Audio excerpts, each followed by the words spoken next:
Damodar Das Modi, Prime Minister of India. Your Excellency, you have the floor.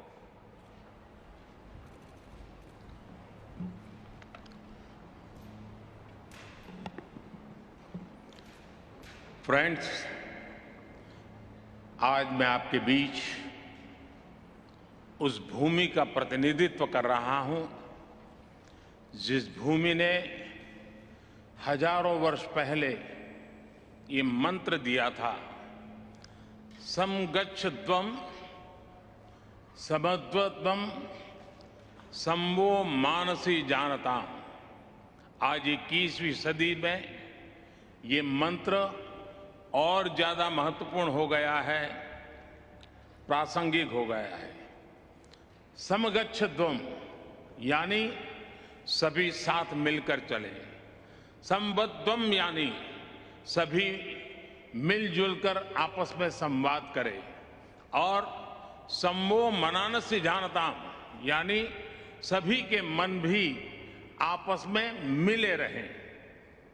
Friends, जब मैं पहली बार climate summit में Paris आया था तब मेरा यह इरादा नहीं था कि दुनिया में हो रहे अनेक वायदों में एक वायदा अपना भी जोड़ दूं। मैं पूरी मानवता के लिए एक चिंता के साथ आया था।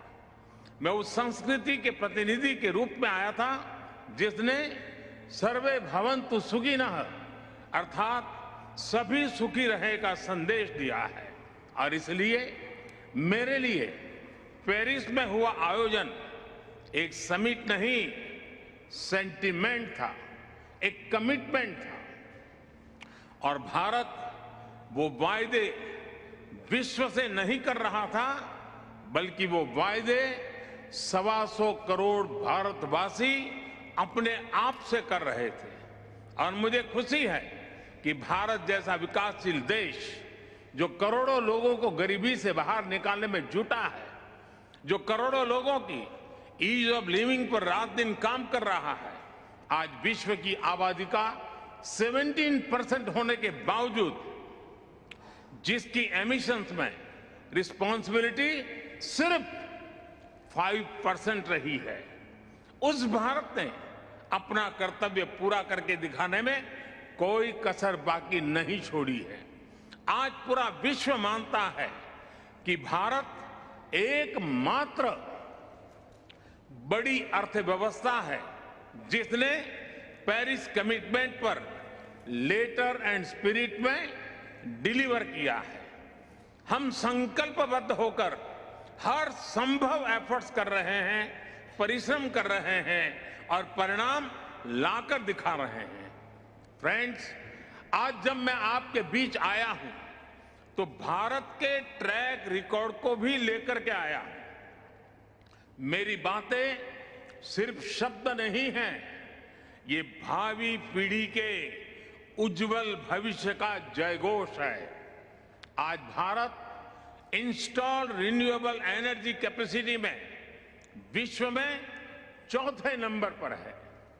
बीते 7 वर्षों में भारत की नॉन फॉसिल फ्यूल एनर्जी में 25% से ज्यादा की वृद्धि हुई है, और अब ये हमारे एनर्जी मिक्स का 40% पहुंच गया है।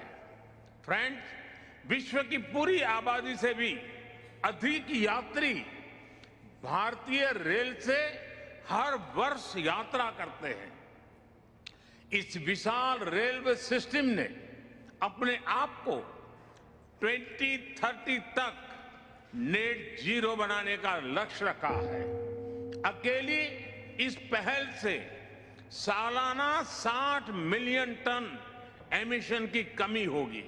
इसी प्रकार हमारे विशाल एलईडी बल्ब अभियान से सालाना 40 मिलियन टन एमिशन कम हो रहा है। आज भारत दृढ़ इच्छा शक्ति के साथ ऐसे कई सारे इनिशिएटिव्स पर तेजी से काम कर रहा है। इसके साथ ही भारत ने अंतर्राष्ट्रीय स्तर पर दुनिया का सहयोग करने के लिए इंस्टीट्यूशनल सॉल्यूशन भी दिए हैं। सोलर पावर में एक क्रांतिकारी कदम के रूप में हमने इंटरनेशनल सोलर अलायंस की पहल की। क्लाइमेट एडप्शन के लिए हमने coalition for disaster resilient infrastructure का निर्माण किया है। ये करोड़ों जिंदगियों को बचाने के लिए एक संवेदनशील और महत्वपूर्ण पहल है। फ्रेंड्स, मैं एक और महत्वपूर्ण विषय पर आप सभी का ध्यान केंद्रित करना चाहता हूं। आज विश्व मान रहा है कि क्लाइमेट चेंज में लाइफस्टाइल की एक बहुत बड़ी भूमिका है। मैं आज आपके सामने एक वन वर्ड मूवमेंट का प्रस्ताव रखता हूं। वन वर्ड एक शब्द क्लाइमेट के संदर्भ में वन वर्ल्ड एक विश्व का मूल आधार बन सकता है, अधिष्ठान बन सकता है। ये एक शब्द है लाइफ, LIFE, यानी लाइफस्टाइल फॉर एनवायरमेंट।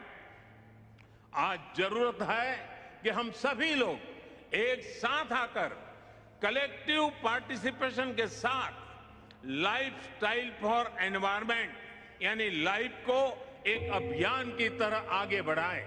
ये एनवायरमेंटल कॉन्शियस लाइफस्टाइल का एक मास मूवमेंट बन सकता है। आज आवश्यकता है माइंडलेस और डिस्ट्रक्टिव कंजम्पशन के बजाय माइंडफुल और डेलिबरेट यूटिलाइजेशन की।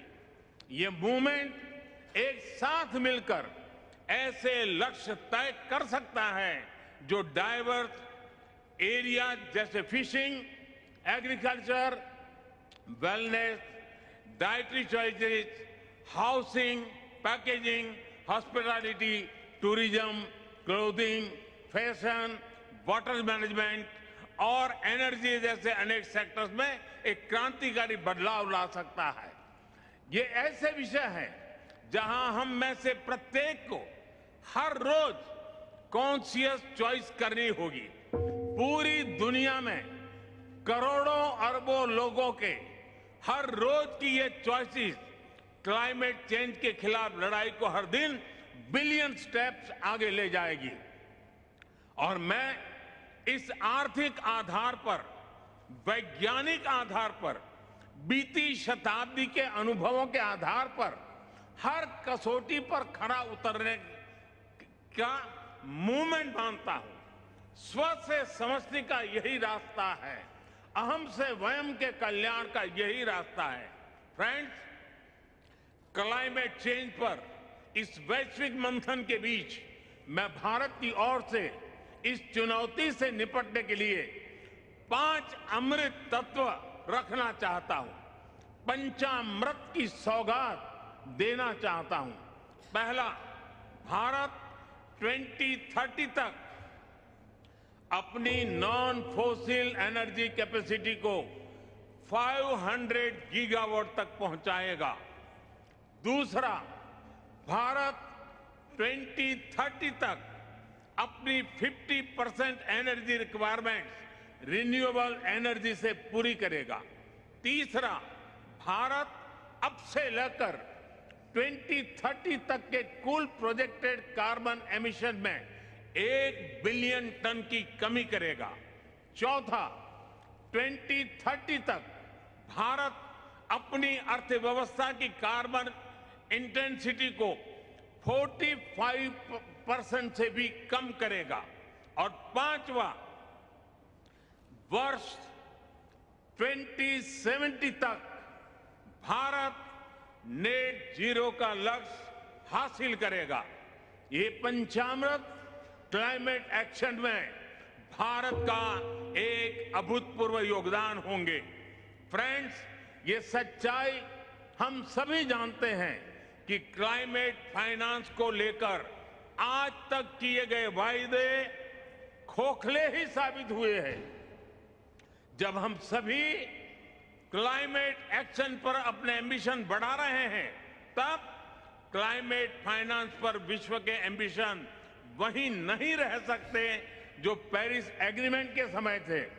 आज जब भारत ने एक नए कमिटमेंट और एक नई ऊर्जा के साथ आगे बढ़ने का संकल्प लिया है, तो ऐसे समय में क्लाइमेट फाइनेंस और लो कॉस्ट क्लाइमेट टेक्नोलॉजीज का ट्रांसफर और महत्वपूर्ण हो जाता है।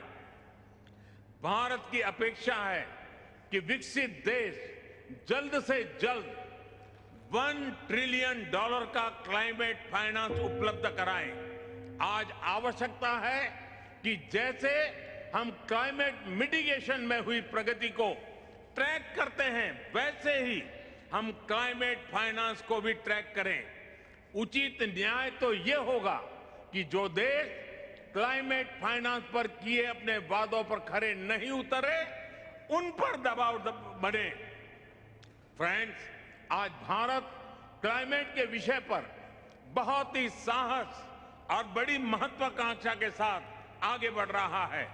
भारत अन्य सभी विकासशील देशों की पीड़ा भी समझता है, उन्हें साझा करता है और उनकी अपेक्षाओं की अभिव्यक्ति भी निरंतर करता रहेगा।